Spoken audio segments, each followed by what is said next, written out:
Good morning students, welcome to in my channel bio concept at your finger tips. Student, पिछले video में हमने discuss किया था आर्के bacteria और इस वीडियो में हम डिस्कस करेंगे यू बैक्टीरिया। ओवरऑल हम पढ़ रहे हैं किंगडम मोनेरा।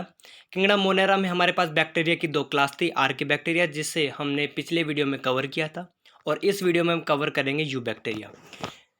यू बैक्टीरिया को हम ट्रू बैक्टीरिया के नाम से भी जानते हैं। ट्रू बैक्टीरिया के नाम से हम इन्हें इसीलिए जानते हैं क्योंकि इनका जो सेल वॉल होता है वो पेप्टिडोग्लाइकन का बना हुआ होता है, इसीलिए हम इन्हें ट्रू बैक्टीरिया कहते हैं। जो पेप्टिडोग्लाइकन होता है वो बैक्टीरिया की जो सेल वॉल होती है उसको एक रिजिडिटी प्रोवाइड करवाने का काम करता है। मैंने आपको बताया था पिछले वीडियो में भी कि जो आर्के बैक्टीरिया का जो सेल वॉल होता है उसमें पेप्टिडोग्लाइकन प्रेजेंट नहीं होता है, लेकिन जो यू बैक्टीरिया है, यू बैक्टीरिया के सेल वॉल में पेप्टिडोग्लाइकन प्रेजेंट होता है, और यही आर्के बैक्टीरिया और यू बैक्टीरिया में एक मेजर डिफरेंस है। इसके अलावा ये जो यू बैक्टीरिया होते हैं ये मोटाइल भी हो सकते हैं। अगर ये मोटाइल होंगे तो इनके पास क्या होगा, locomotory structure flagellum. Student, flagellum एक लोकोमोटरी स्ट्रक्चर होती है जिसके थ्रू जो बैक्टीरिया की जो सेल होती है वो मूवमेंट करती है। प्रोकैरियोट्स में जो फ्लैजिलम होता है वो फ्लैजिलिन प्रोटीन से बना हुआ होता है, जबकि यूकैरियोट्स में जो फ्लैजिलम होता है वो ट्यूबुलिन प्रोटीन से बना हुआ होता है। नेक्स्ट अगर हम बात करें साइनोबैक्टीरिया, जो कि यू बैक्टीरिया का एक बहुत ही अच्छा एग्जांपल है, जिसे आप प्यार से क्या कहलाते हो, ब्लू ग्रीन एल्गी। अब देखिए, नाम है साइनोबैक्टीरिया और वर्ड आ रहा है एल्गी, तो एक क्वेश्चन ये आता है कि हम इसे एल्गी क्यों कहते हैं। एल्गी हम इसीलिए कहते हैं क्योंकि ये जो साइनोबैक्टीरिया है ये ऑटोट्रोप है। ऑटोट्रोप का मतलब ये खुद का खाना खुद बनाता है। क्यों? क्योंकि इसके पास क्या होता है, chlorophyll A. Chlorophyll A present होने की वजह से जो साइनोबैक्टीरिया जिसे हम ब्लू ग्रीन एल्गी कहते हैं ये खुद का खाना खुद बनाता है, इसीलिए ये फोटोसिंथेटिक ऑटोट्रोप की कैटेगरी में रखा गया है।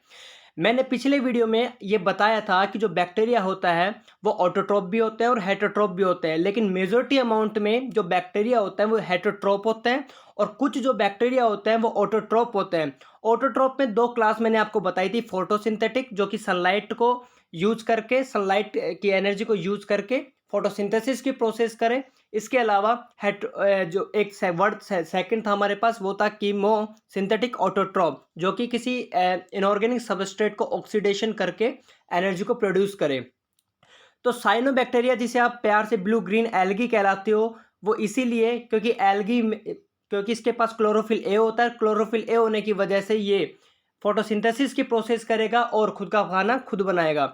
अगर हम बात करें यू बैक्टीरिया की, जो यू बैक्टीरिया होते हैं ये यूनिसेलर होते हैं, एक कोशिकीय होता है, इनमें सिंगल सेल का कंपोजिशन होता है। कॉलोनियल होता है। कॉलोनियल का मतलब होता है जैसे कि मान लीजिए ये एक सेल है बैक्टीरिया की, एक दूसरी सेल, एक तीसरी सेल, तो ये काफ़ी सारी सेल्स मिल के एक कॉलोनी का फॉर्मेशन करती हैं। इसे हम क्या कहते हैं, कॉलोनियल। मतलब जो साइनोबैक्टीरिया है वो यूनिसेलर, कॉलोनियल और या फिर फिलामेंटियस के रूप में भी प्रेजेंट हो सकता है। फिलामेंटियस का मतलब होता है जैसे कि एक सेल के ऊपर दूसरी सेल, दूसरी सेल के ऊपर तीसरी सेल। इसके अलावा अगर हम बात करें कि जो यू बैक्टीरिया हैं ये यूनिसेलर, कॉलोनियल और फिलामेंटस स्ट्रक्चर में पाए जाते हैं। इसके अलावा अगर इनकी हैबिटेट की अगर हम बात करें तो ये काफ़ी साल्टी वाटर में भी प्रेजेंट होते हैं और टेरेस्ट्रियल में भी, ये मतलब लैंड्स पे भी आपको ये देखने को मिलेंगे। स्टूडेंट्स, इनकी जो कॉलोनीज होती है या जो इनकी जो फिलामेंटस जो स्ट्रक्चर होती है वो गैलेंटियस सीट से कवर होती है, जिसे हम म्यूसिलीजिनियस सीट भी कहते हैं, जैसे कि आपको डायग्राम में देखने को मिल रहा होगा। मतलब ये ग्लैटिनियस सीट क्या होती है, ग्लैटिनियस सीट का मतलब होता है कि एक सेल को दूसरी सेल से जोड़ने का काम। जैसे कि आप ये स्ट्रक्चर्स देखो, इस स्ट्रक्चर में आपको ये डॉट डॉट दिखाई दे रहे होंगे कुछ इस तरीके से। इसे हम क्या कहते हैं, म्यूसिलीजिनियस सीट, जिसका काम क्या होता है, जिसका काम होता है बैक्टीरिया की काफ़ी सारी सेल्स को एक साथ जोड़ने का। ये जो यू बैक्टीरिया होते हैं ये मोस्टली पोल्यूटेड वाटर बॉडीज में प्रेजेंट होते हैं। अगर कोई आपसे पूछे कि बताइए यू बैक्टीरिया का आवास स्थान क्या है, तो आप बोलोगे कि ये पोल्यूटेड वाटर बॉडी में प्रेजेंट होते हैं। इसके अलावा कुछ जो यू बैक्टीरिया होते हैं ये एटमॉस्फेरिक जो नाइट्रोजन होता है जो कि N2 की फॉर्म में प्रेजेंट होता है, N और N के बीच में जो ट्रिपल बॉन्ड होता है उसको तोड़ के ये अमोनिया में कन्वर्ट करते हैं, और इस प्रोसेस को हम कहते हैं नाइट्रोजन फिक्सेशन। तो स्टूडेंट, कुछ जो यू बैक्टीरिया होते हैं ये एटमॉस्फेरिक नाइट्रोजन को कन्वर्ट करते हैं और उसको अमोनिया में कन्वर्ट करते हैं, जिस प्रोसेस को हम बोलते हैं नाइट्रोजन फिक्सेशन। और इन बैक्टीरिया में जो बैक्टीरिया नाइट्रोजन को कन्वर्ट करते हैं अमोनिया में, उनके पास हेट्रोसिस्ट सेल प्रेजेंट होंगी। ये देखिए हेट्रोसिस्ट सेल। हेट्रोसिस्ट सेल का मतलब का काम होता है कि जो फ्री ऑक्सीजन जो अवेलेबल होता है उसको डाइजेस्ट करना और नाइट्रोजन फिक्सेशन की जो एफिशिएंसी होती है उसको बढ़ाना। मतलब नाइट्रोजन फिक्सेशन कब होगा? नाइट्रोजन फिक्सेशन तब होगा जब ऑक्सीजन की जो अवेलेबिलिटी होगी वो 0% हो या बहुत कम हो, उस टाइम में नाइट्रोजन फिक्सेशन की प्रोसेस होगी। तो हेट्रोसिस्ट सेल क्या करती है? ये ऑक्सीजन को खाती हैं और ऑक्सीजन फ्री मौसम बनाती हैं, जिसकी वजह से क्या हो? Nitrogen fixation. आगे अगर हम बढ़ें तो कुछ जो बैक्टीरिया होते हैं वो कीमोसिंथेटिक ऑटोट्रोप्स भी होते हैं। कीमोसिंथेटिक ऑटोट्रोप का मतलब होता है कि किसी भी इनऑर्गेनिक सबस्ट्रेट को ऑक्सीडाइज करके खुद का खाना बनाना। इसके अलावा जो कीमोसिंथेटिक ऑटोट्रोप होते हैं वो एटीपी प्रोडक्शन करते हैं और इनका काम रहता है कि ये जो एलिमेंट्स की जो रिसाइकलिंग होती है उनके अंदर ये जो कीमोसिंथेटिक ऑटोट्रोप्स होते हैं ये बहुत बड़ा रोल प्ले करते हैं एलिमेंट्स का रिसाइकलिंग में, जैसे कि nitrogen, phosphorus, iron and sulphur. मतलब हम ये कह सकते हैं कि जो कीमोसिंथेटिक ऑटोट्रोप होते हैं ये एटीपी का प्रोडक्शन करते हैं। इसके अलावा ये जो एलिमेंट्स होते हैं कुछ, उनके रिसाइकलिंग में भी बहुत बड़ा रोल प्ले करते हैं।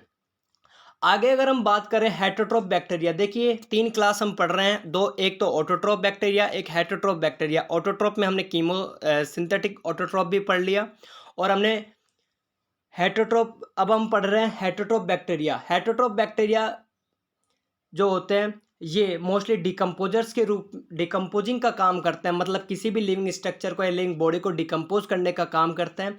और जो हेटरोट्रोफ जो बैक्टीरिया होते हैं ये इंसानों के लिए फ़ायदेमंद भी होते हैं तो इंसानों के लिए नुकसानदायी भी होते हैं। फ़ायदेमंद की अगर हम बात करें कि आप जो दूध से जो दही खाते हो उसमें जो बैक्टीरिया काम आता है वो होता है लैक्टिक एसिड बैक्टीरिया, जिसे हम कहते हैं लैक्टोबैसिलस। तो लैक्टोबैसिलस क्या करता है? कर्डिंग की प्रोसेस को कंप्लीट करवाता है, जिससे हमारा जो दही जमता है। इसके अलावा जो एंटीबायोटिक्स, जब भी हम बीमार होते हैं तो हम कुछ एंटीबायोटिक्स यूज लेते हैं, जैसे कि एजिथ्रोमाइसिन, पेनिसिलिन, एमोक्सिलिन। ये क्या है? ये सारे के सारे बैक्टीरिया से इनको एक्सट्रैक्ट किया गया है। इसके अलावा एंटीबायोटिक्स, कुछ जो हेटरोट्रोफ बैक्टीरिया होते हैं वो जो लेग्यूम जो रूट्स होती हैं, लेग्यूमिनियस जो प्लांट की जो रूट्स होती है उनमें नोडल फॉर्मेशन करके नाइट्रोजन फिक्सेशन की प्रोसेस को भी कंप्लीट करवाते हैं।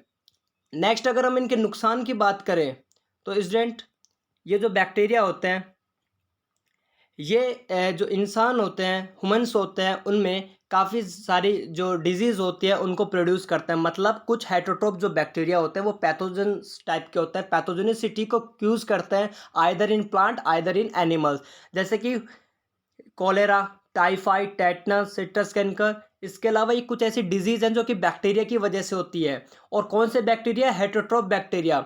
अगर हम बैक्टीरिया की रिप्रोडक्शन की बात करें तो मोस्टली फ्यूजन के द्वारा होगा।